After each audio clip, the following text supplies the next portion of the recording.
لوگو اپنے پروردگار کی عبادت کرو جس نے تم کو اور تم سے پہلے لوگوں کو پیدا کیا تاکہ تم اس کے عذاب سے بچو،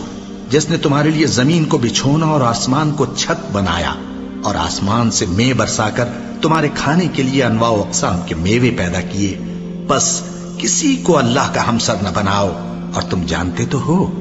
اور اگر تم کو اس کتاب میں جو ہم نے اپنے بندے پر نازل فرمائی ہے کچھ شک ہو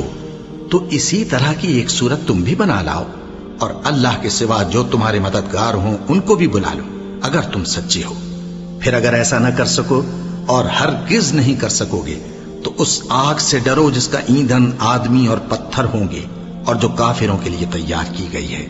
اور جو لوگ ایمان لائے اور نیک عمل کرتے رہے ان کو خوشخبری سنا دو کہ ان کے لیے نعمت کے باغ ہیں جن کے نیچے نہریں بہہ رہی ہیں،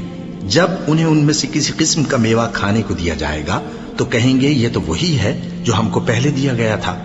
اور ان کو ایک دوسرے کے ہم شکل میوے دیے جائیں گے اور وہاں ان کے لیے پاک بیویاں ہوں گی اور وہ بہشتوں میں ہمیشہ رہیں گے۔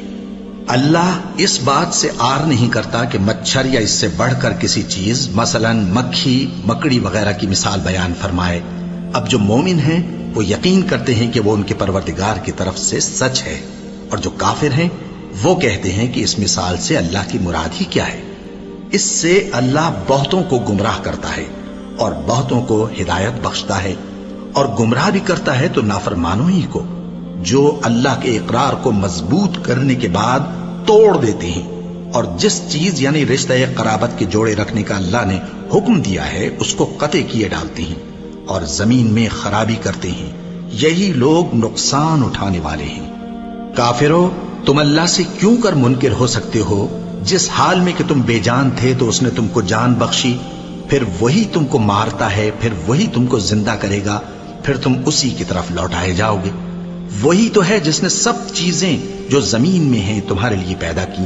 پھر آسمانوں کی طرف متوجہ ہوا تو ان کو ٹھیک ٹھیک 7 آسمان بنا دیا، اور وہ ہر چیز سے خبردار ہے۔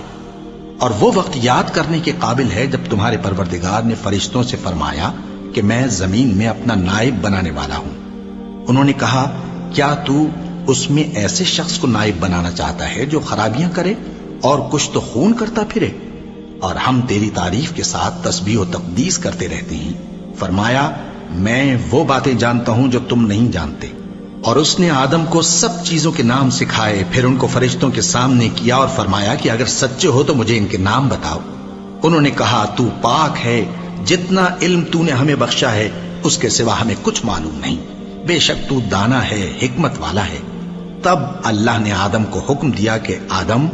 تم ان کو ان چیزوں کے نام بتاؤ۔ سو جب انہوں نے ان کو ان کے نام بتائے تو فرشتوں سے فرمایا کیا میں نے تم سے نہیں کہا تھا کہ میں آسمانوں اور زمین کی سب پوشیدہ باتیں جانتا ہوں، اور جو تم ظاہر کرتے ہو اور جو پوشیدہ کرتے ہو سب مجھ کو معلوم ہے۔